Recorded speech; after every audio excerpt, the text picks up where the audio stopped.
Paul Morey. Paul is a senior developer with Red Hat. Before that, he did algorithmic trading for Citibank.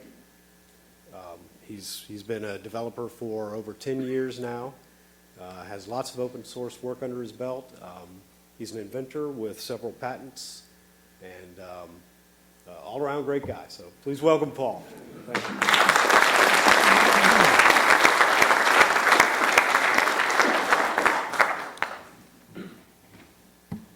Good morning, everybody.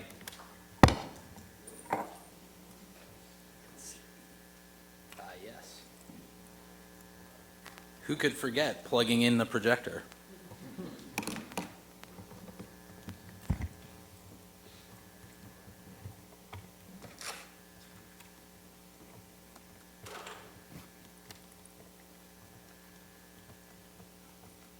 All right.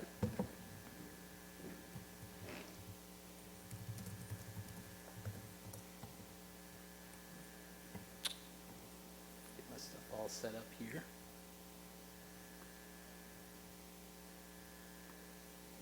Is the mic live? All right. Good morning, everybody. I'm Paul. I don't feel the need to introduce myself much further, thanks to that great introduction from Brian. I'm here to talk to you today about OpenShift 3 and specifically focusing on DevOps on top of Kubernetes. You guys are going to hear a lot about Kubernetes today, and I'm going to try to introduce the topic in a kind of soft way so that we can all have a better understanding of all the technologies that are in the stack that Kubernetes is on top of or in the middle of from some frames of reference. So what is OpenShift? OpenShift is a platform as a service. Basically, the promise of platform as a service is that instead of focusing on things that developers like me don't like to do, like worrying about which packages are installed on which hosts, that you can basically work with language frameworks, work with data stores, work with administrative tools like phpMyAdmin, kind of like building blocks like Legos, glue these things together, add your code, and you've got an app. You don't have to worry about, like I said, which packages are on which box. So the trade-off that you typically get with platform as a service systems is that in exchange for this, this ease that is added to your life because you no longer have to worry about these things, you typically have to choose from a fairly limited set of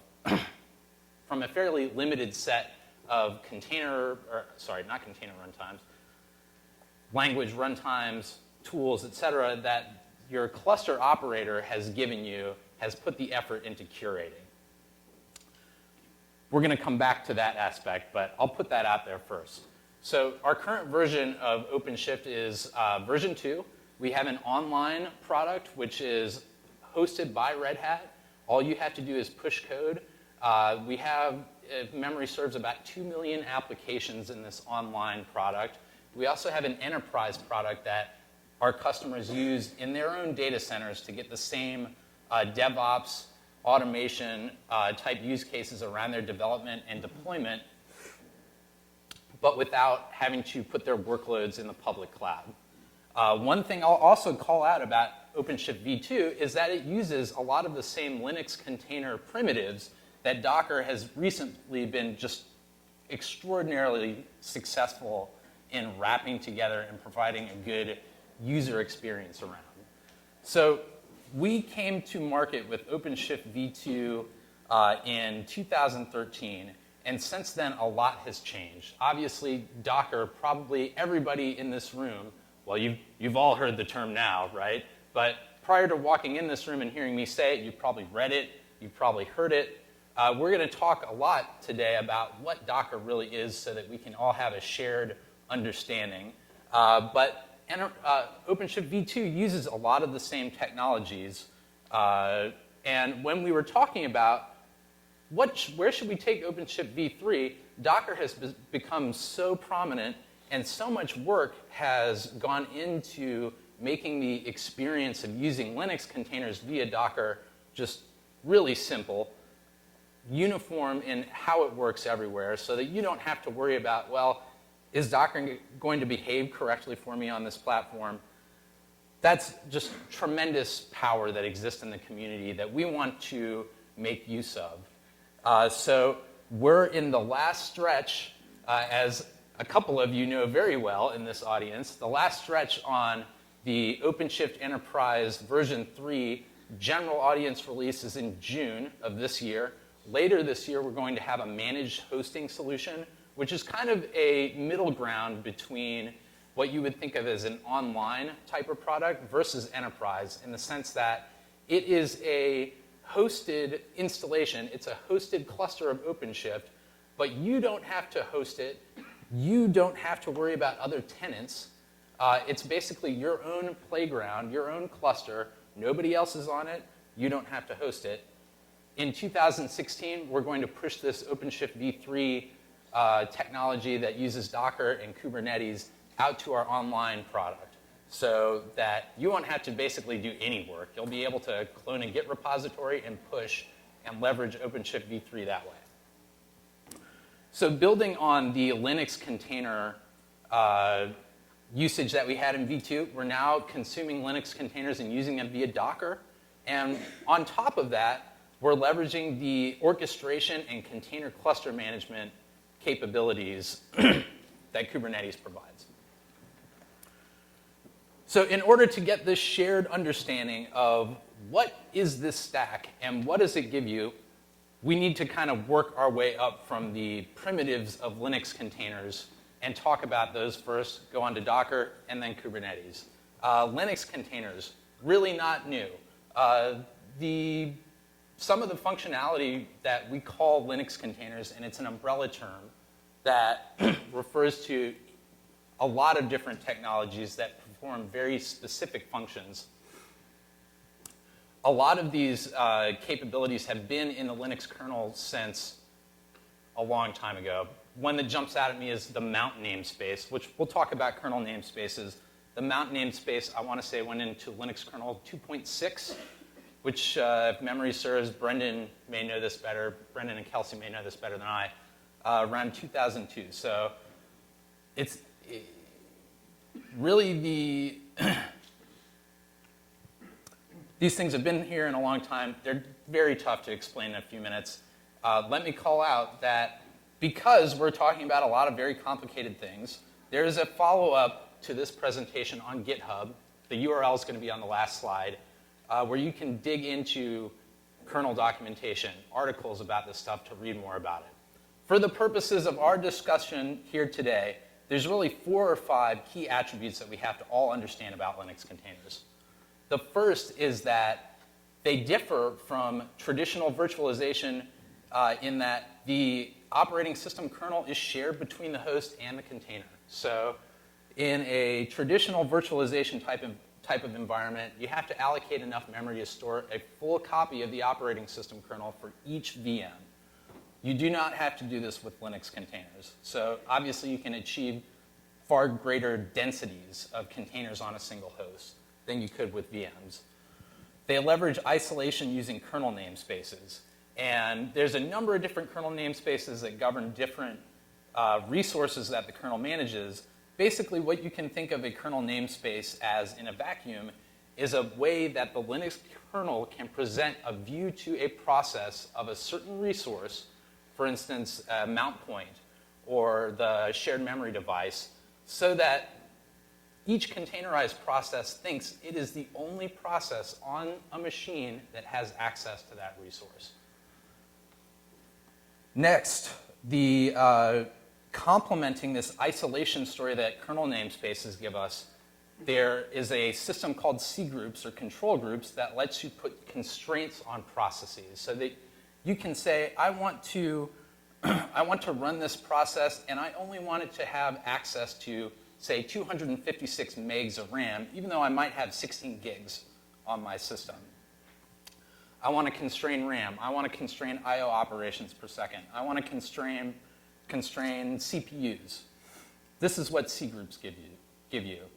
On top of all this, there's a very robust policy-based access control system called SC Linux, a project that started in the National Security Administration, or NSA. Who knows what the A is for? Started in the NSA. It's about making sure that there is a policy that articulates what processes can and cannot do, and that this policy can't be corrupted by a user that doesn't know any better or by a user that's trying to escalate their privileges, okay? One thing that didn't make it onto this slide is that Linux containers also have the ability to basically do an enhanced version of like a chroot to run with their own root file system that is separate from the host's root file system. So you can constrain these things.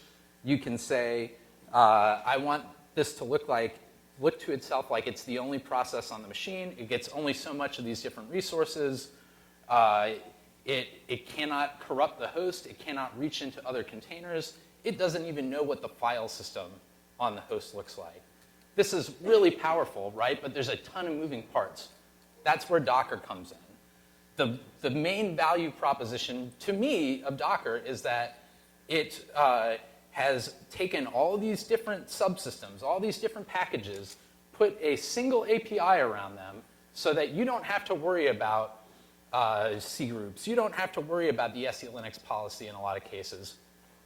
You can get a single API on these things that give you a holistic view of their overall capabilities working in concert without having to worry about any particular one. Next up, now that we've got all these awesome things that we can slice and dice up our host operating system and provide these specialized encapsulated views to processes that it's running, how do we relocate these things? How do we take a root file system image and turn it into something that we can put on another system and it runs in the same way without any kind of modification? That's the Docker image format.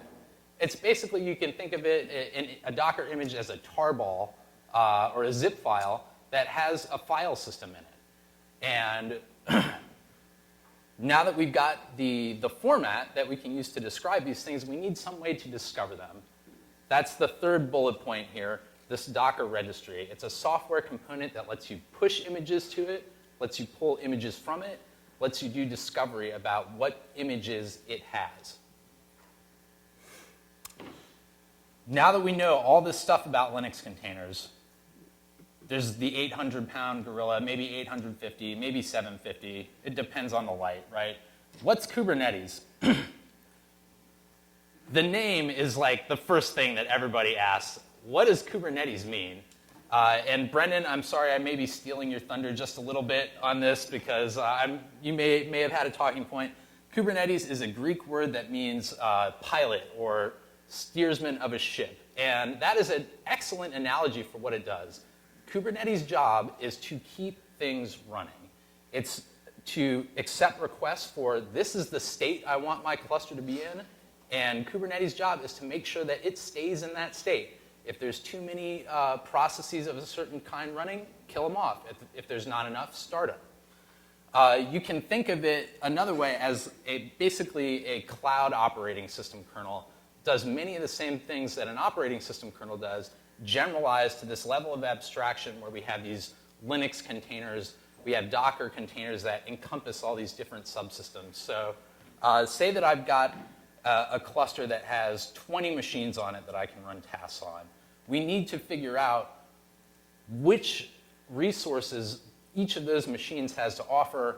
We need to figure out which resources our workload needs, match them together, schedule these tasks onto a specific node, and once they're on there, make sure that they do the right thing. That's the scheduling and resource management pieces up here.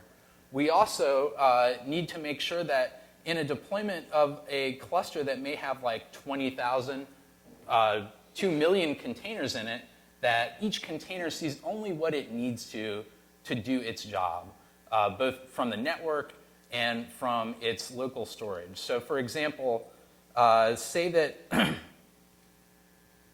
I've got this 2 million container cluster. I've got one container that really needs to talk to 2 other containers. what that container should see are the two containers it needs to talk to. And this is where the software-defined networking component of Kubernetes comes into play by presenting these basically software-defined virtual networks to containers so that they see only what they need to see. The storage piece is a lot like it, but for storage, right?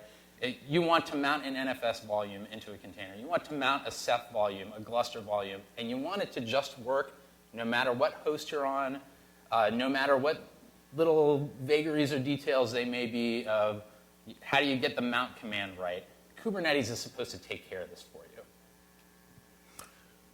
Diving into an implied example so we can have an increased shared understanding of the common vocabulary that Kubernetes and OpenShift have, let's take a look at an example here. Starting from the right-hand side of the screen, this big box with an M in it. Arguably the most important component of Kubernetes, it is the master. It is a component that presents the API for Kubernetes, contains the scheduler that figures out how, given these tasks that I have to perform, how do I place them where they need to go in order to run correctly. There's some other details. This is the kind of material you'll find on the companion, more details about the master. But say for our example that I've got tasks 1, 2, and 3 that I want to run in our cluster. I submit those to the master. The master works with the scheduler to determine where they should go, places them onto a node, these big boxes with ends. Nodes are just hosts that can run containers for us. Once a task has an assignment on a node, there's a software component called the kubelet that is basically the Kubernetes agent on that node that handles the job of making sure that what is supposed to be running on that node is running. As for the format of the tasks, the kind of lowest indivisible unit of distribution of software into a cluster in Kubernetes is called the pod. If you're familiar with the term of a pod of whales, easy way to remember it, same thing, mostly, except less baleen and far less krill with Linux containers. But they are a group of containers, one or more containers that share resources. They share an IP address. They share volumes. And what they give us is a way to easily share resources, to easily communicate between processes that need to work together, and to simplify management of these tasks so that they all have this kind of uniform shape which is orthogonal to and at a higher level of abstraction than the particular container runtime, where container runtime is the implementation of Linux containers that we're using. Docker's one. Some of you may have heard about Rocket, which I expect you'll probably hear more about today at some point. But Docker and Rocket you can think of basically as two things that provide the same general set of functionality. And the advantage of the pod is that we don't need to worry about those details to manage these things. We can delegate that to the specific container runtime. Within the pod, we have actual containers. A container is basically just a process that's running like a language runtime, running a database, running phpMyAdmin. So we group containers together into pods, and all the containers in a pod always run on the same node. Unit of distribution of software. So this is pretty cool, right? I think this stuff is fascinating. It blows my mind that there's something that can do this. And the question that I think of after my mind is finished being blown is, how can I make this work for me? How can I make this help me develop more software faster so that I can realize this like utopian vision of software development where I don't have to worry about any of the stuff on the host? This is where OpenShift comes in. And the two stories I'm going to talk to you the most about today are, I know all this stuff about Docker and Kubernetes. This is awesome.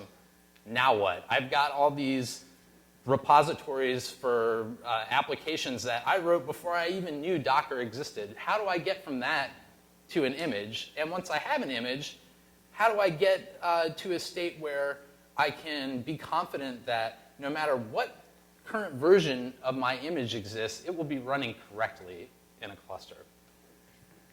We're going to talk about these. Keep them in your mind. And let me drill in just a little bit to the specifics about OpenShift and Kubernetes. So extending the cloud operating system kernel metaphor, you can basically think of OpenShift as an application in the cloud that sits on top of that kernel, that's making system calls into that kernel to do work. There are some key API resources that OpenShift gives you on top of Kubernetes, and there's a lot of different deployment scenarios for OpenShift and Kubernetes, but you can basically think of OpenShift as something that cooperates with Kubernetes somehow, whether it's embedding all of Kubernetes and OpenShift into a single binary that can do anything, whether it's OpenShift running in a pod in a Kubernetes cluster. It supplements the functionality of Kubernetes. Chief among these things that it adds are projects. Projects are basically an abstraction that corresponds to a logical division of your organization, whether that is a team, whether that's a whole product. There's tons of different use cases for how people want to work with projects and at what level of granularity the lines are drawn versus other projects. Projects contain things, essentially. Also, we've got a very robust build and deployment system in OpenShift that is a key part of the DevOps use case that I'm telling you about today. And on top of all of that, a really great UI that degrades nicely when you're looking at it on a mobile screen, fully up-to-date UI. I'm not a UI person, so there's probably many verses of praise that I could sing to you about it that I simply just are beyond my current fathoming. But it has a very nice UI on it. Digging a little bit into the specific relationship, since that's one of the things I'm here to talk to you about, between OpenShift and Kubernetes, this is a slide that we look at a lot and a term that we talk about a lot at Red Hat: community-powered innovation. What this means is that our involvement in these projects does not begin with, people at Red Hat sit in a room and say, how can we profit from what already exists? It means that the engagement and the innovation starts with us engaging upstream. So on the left side of this slide, you can see we've got the Docker whale there. We've got the Kubernetes. This is the Kubernetes logo, this ship's wheel. We've got the Atomic logo. For those of you that haven't heard of it, Atomic is Red Hat's minimal container cluster operating system. That's basically enough of an operating system to run Docker, and that's about it. It's meant to host containers. All of these things feed into the open source version of OpenShift, which is called Origin. And one thing I'll call out right now is these lines, these arrows, really ought to have points at both ends, because features and ideas flow both ways on all these things. From Origin, we derive the online product and the enterprise product, but the core of all of these OpenShift products is the open source Origin product. Exploring a little bit more about the relationship between OpenShift and Red Hat and Kubernetes. For context, we have been investing pretty heavily in Kubernetes development since 2014. Red Hat is currently the second largest corporate contributor to Kubernetes after Google. And let's see, last time I checked, 11 of the top 50 contributors to Kubernetes were Red Hat employees. So we have a pretty strong story about making the fundamentals better for everyone, even our competitors, because we believe that if things are better for everybody, they really will be better for everybody, and everybody will profit. We've contributed a lot of key features upstream into Kubernetes too, that basically have come out of the team that I work on at Red Hat. Let me call a few of them out to you now. The first one is namespaces. And we've already talked about OpenShift projects being a logical division within your cluster. Namespaces are basically the Kubernetes primitive for tenancy that projects are implemented on top of. In many ways, you can think of a namespace as synonymous with a project. And it's sort of like the idea of a kernel namespace in that it can present a view of the cluster to pods within that namespace such that they think they're the only ones there. They don't see anybody else. They're not aware of pods in other namespaces, not aware of resources to a very large extent that lie outside of namespaces. So it's basically a way to divide up your Kubernetes cluster. Along with that comes a resource quota feature that allows you to put constraints similar to the cgroups that we've already discussed, put constraints on the amount of CPU, amount of memory that pods in a namespace may use, total number of API resources. Resources are just a kind of fancy term for things in the API. So a pod is an API resource. Something called a replication controller, which we'll discuss later, is an API resource. Total number of API resources used by namespace can be constrained with this resource quota story or feature. And third and final, and undeniably rooted in part in self-interest, because I've spent a lot of time working on this last feature this year, is secret distribution. And it's pretty much what it sounds like. It is a way for you to distribute secrets like credentials that you would need to push or pull from a private Docker registry, certificates, you name it, any secret data that you do not want to come to rest on the node, so that someone can't break into your data center, unplug the blade, go and plug it back in, and hey, now they've got your secrets. The data never ever comes to rest on the node. It's stored in a TMPFS RAM file system. And secrets are about this and about decoupling the definition of secret data from the pods that use them so that you can, one, reuse secrets across many pods in a namespace. Two, you can write a description of a pod that uses a secret without specifying the secret data itself. So that's our story for interaction between Kubernetes, OpenShift, and Red Hat. Let's dig in, without further ado, to DevOps, since this is what a lot of you are probably most interested in, how this can work for you. Let's take a look at this logical view of OpenShift and orient ourselves relative to the two rules we're most interested in. We've got the developer up here on the left-hand upper corner, and operations kind of hanging out under the title. I assume it's shady there, so that's probably the motivation. The developer has a couple different ways they can interact with OpenShift. One is via source control management. A lot of you who may have heard of Heroku are probably familiar, at least to some extent, with the story where you deploy code by pushing to a special Git repository. When you push to this Git repository, there's a Git hook that runs your build and deploys it into Heroku. Heroku is really famous for popularizing this pattern. It's one that we use in OpenShift too. To me personally, it's a super strong story that I really get down with as a developer because it gives you immediate feedback. Like, you make a change, you push code, it gets built and deployed, and it's basically magic. Now your new code's running. There's also a lot of stories that involve some kind of SDLC where continuous integration and continuous delivery need to leverage these capabilities too.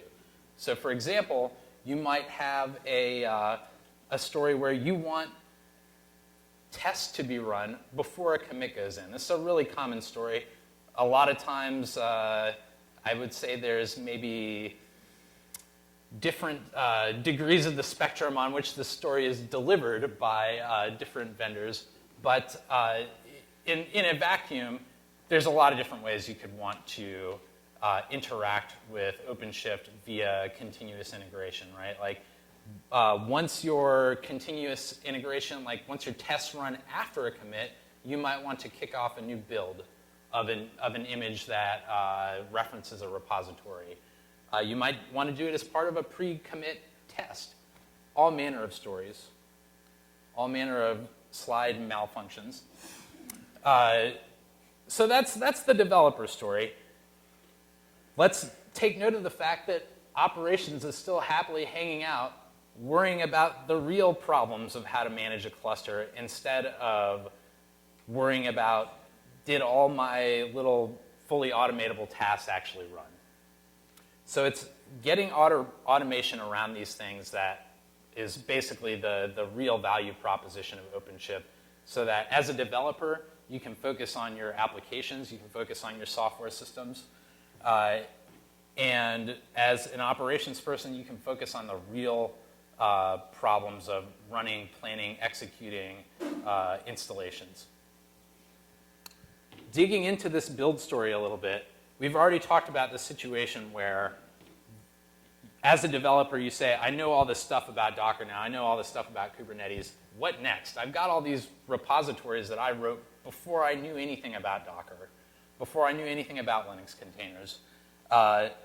There is a method for building Docker images called the Docker file. It's basically a bash script that executes in a container derived from a base image, does some commands, results in changes to that container's file system, after which you do a commit of that container and produce a new image that has your base image and all the changes on top of it. This is not an especially great way to have to enter the realm of building Docker images if you're coming from the standpoint of, I just want to get from code to image as fast as possible. That is where our source to image tool comes into play. It basically decouples all of the elements of this equation of code, a base image, and the how of how do I build my app, decouples them fully so that you can use them, you can vary them independently. So for example, the ingredients are your code, a set of scripts that know how to do a build, and a base image that contains your language runtime.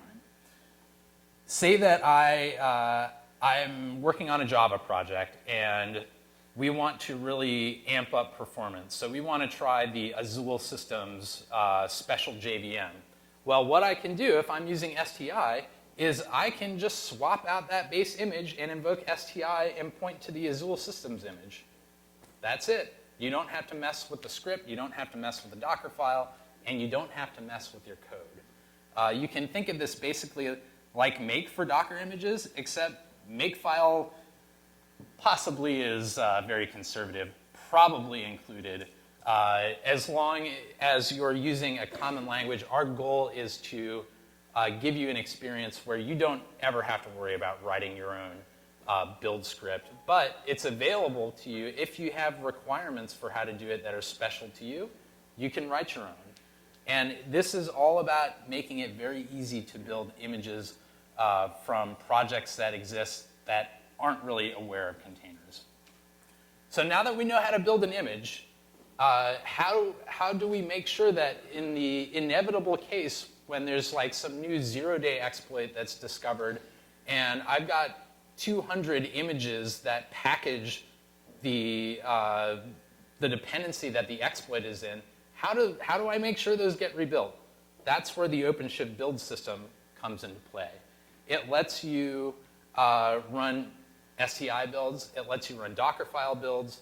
You can write your own build plugin if you're Super 31337 and you just want to make a tarball with like a root file system on it and turn that into a Docker image. You can do that. You can write a plugin to this build system to do that. It lets you define triggers so that you can express the concept of, I want this build job to be triggered when a new base image that I derive from is available, so that when that new image is on the Docker Hub that contains the fix for the zero-day exploit, that operations doesn't have to drop everything and rebuild all these things, right? We want this to be fully automated and leverage the scheduling capabilities of Kubernetes so that when I do have to rebuild my 200 Docker images, I don't have to worry about, am I going to overcommit on my nodes that run these tasks? That they all happen in such a way that they get what they need to run and they run correctly. Another part of this story is triggering when you do that git push, as another example of a trigger. And when you've completed your build, pushing to a private registry, which we expect to be a very, very common use case in the enterprise. Enterprises are going to run their own private Docker registries so that you don't have to have any kind of dependency on the Docker Hub. You don't have to push your private code to the Docker Hub. So this gets us about to the point where we can build an image. Just arbitrary project, we can build an image. What happens next? How do we make sure that this thing gets deployed? How do we write a configuration that is agnostic of a specific version of an image? And how do we express similar concerns around those deployments as we have around triggering builds? That's where the deployment system comes into play. It lets you express this configuration for version agnostic templates for things. In the sense of, you know that you want to consume images X, Y, and Z in your pod, but you don't want to peg to a particular version. You want to have the capability for OpenShift to deploy a new version of this whole shebang when any new piece of it is available. So there's a config story around that. There's triggers that define which events deployments should take action in response to. There's deployment strategies so that you can control the how of how a new deployment is made live in the system. As an example, if you're a developer and you're just running like a single node cluster on your laptop, it's perfectly fine to just blow away everything that you've got when you've got a new deployment version. In production, you want to do something more like, probably at very least, a rolling deployment so that you're gradually titrating between like version A and version B, keeping the total number of pods that are part of this deployment constant at any given time. There's a lot of other ones that you can think of, right? There's like blue-green deployment. I want to do a test deployment, make sure that thing works before I kill all the tasks that are running the old version. Canary deployment, all manner of stuff.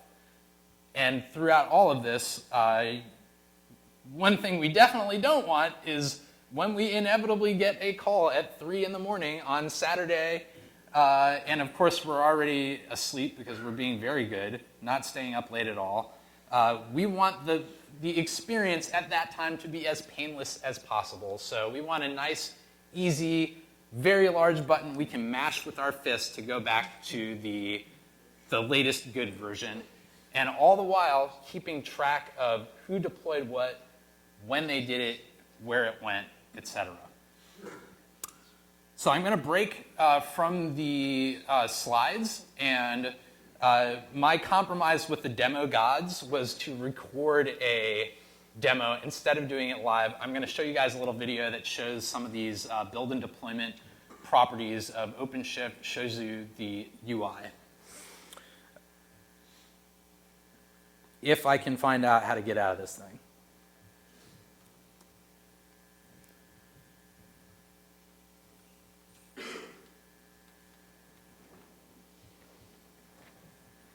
Hey, there we go. Look at that. So this is me logging in. This, like I said, it's a video. It's paused right now. I'm logging in. You'll notice the user is going to be E2E user. E2E stands for end-to-end.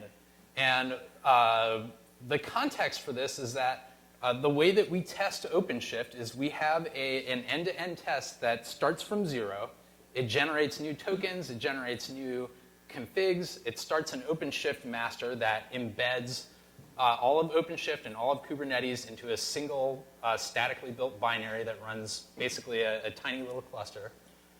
and puts the system through its paces, does a build, does a deployment, creates a private registry to push and pull from.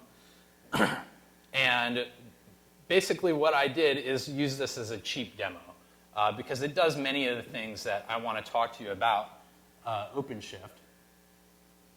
So let's take a look here.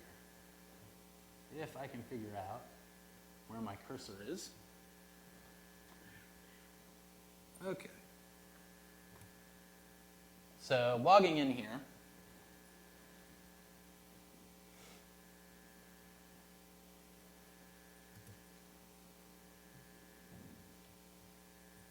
Just want to make sure I pause it. All right. So this is the projects that my user can see. We really want to talk most about the default project, which is sort of outside any namespace. It's the space in which the cluster administrators will have entities that perform various functions of the system running in. Since we model these different processes that are part of the how of OpenShift as Kubernetes pods themselves and other Kubernetes API resources, they need a place to live. That's where default is. I'm going to drill into that later in this video. And test is the project that contains the components for this end-to-end test.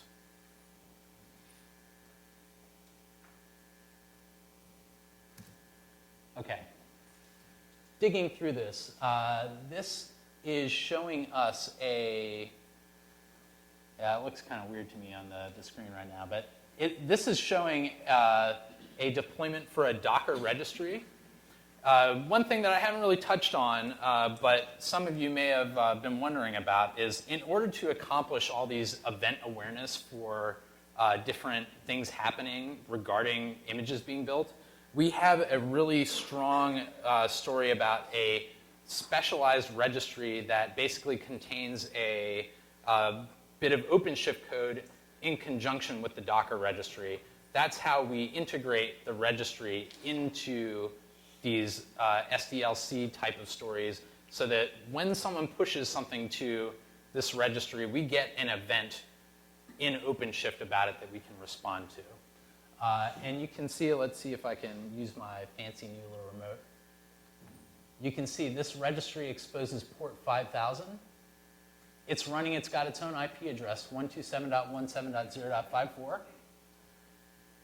It's using the OpenShift origin Docker registry image at hash 45C. And let's see, what else can we tell from this one? So if you take a look over here, there's routing happening between port 5000 on the container and port 5000 on the host.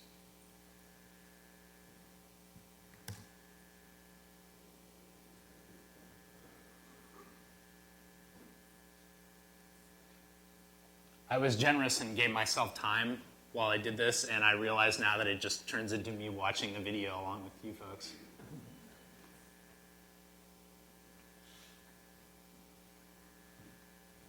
Let's see if I can speed this up a little bit. I think I'm about to do that.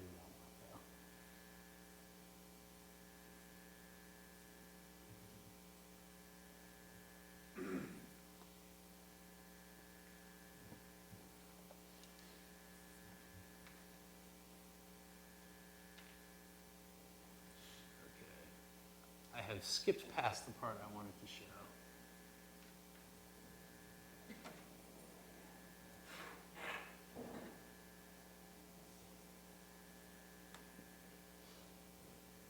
Okay, so this is working backwards a little bit. This is the deployment view. And what this is about is it's about deploying a, in this case, it's a MySQL database. So this is the strategy that's used to do the deployment. It's a recreate strategy. It's that development strategy I mentioned where nothing important is running on this stuff. Once you've got a new one, blow the old one away, give me one of the new one. You can see here, this one was triggered by a config change. Config change is like, I have changed something about my configuration for how this is supposed to run, that's an event that we can trigger a deployment off of so that when I update the descriptor for what a deployment describes, I get a new one that does that thing. You can see the audit trail, some of the audit trail stuff here. It happened a minute ago. It's complete. There are some labels which you'll probably hear a lot about, at least a fair amount from Brendan or Kelsey.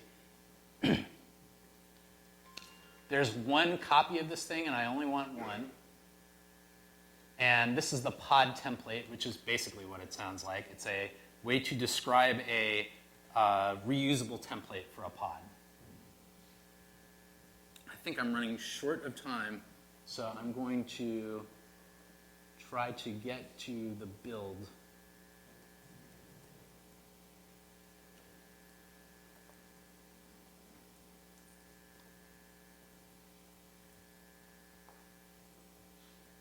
Okay, perfect. So here's the build view. You can see we've got an STI build strategy at work here, which means that we just took a source code repo and used STI with some base image to build it, no Docker file involved. There's a source repository associated with it. There's an image stream associated with the base image. I can trigger it from some generic webhook. I can trigger it from GitHub. And I can trigger it manually.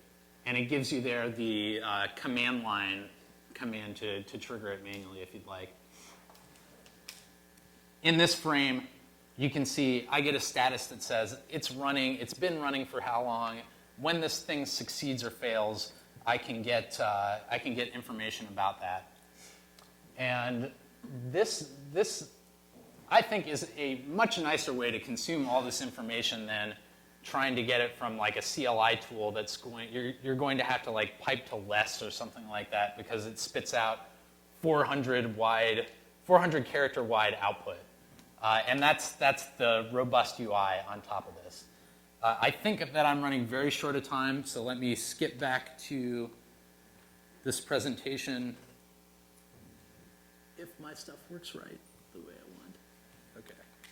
I got to click through all these again. Close your eyes if you get dizzy. So whenever my wife and I are watching Netflix, I don't know about the rest of you, but for me, like Netflix has become this thing that's mostly about browsing. I'll just hold the button in one direction and she's like, I'm getting dizzy. Extra info is at github.com/pmori/codeshow2015. If there is a question that is burning in your mind, that is not articulated there, that we do not, for some reason, get to discuss in person today, make a GitHub issue on this project. I will answer your question. Check us out on GitHub, github.com, OpenShift Origin, Google Cloud Platform, Kubernetes. I've got a couple other guys that some of you probably already know that work on OpenShift with me here. I've got Mark Taransky and Paul Weil, who has a very notable GitHub name. Let me call out, I never knew you could put a dash in a GitHub user ID before. We're here all day. We'd love to talk to you if you have any questions. Thank you for coming to my talk.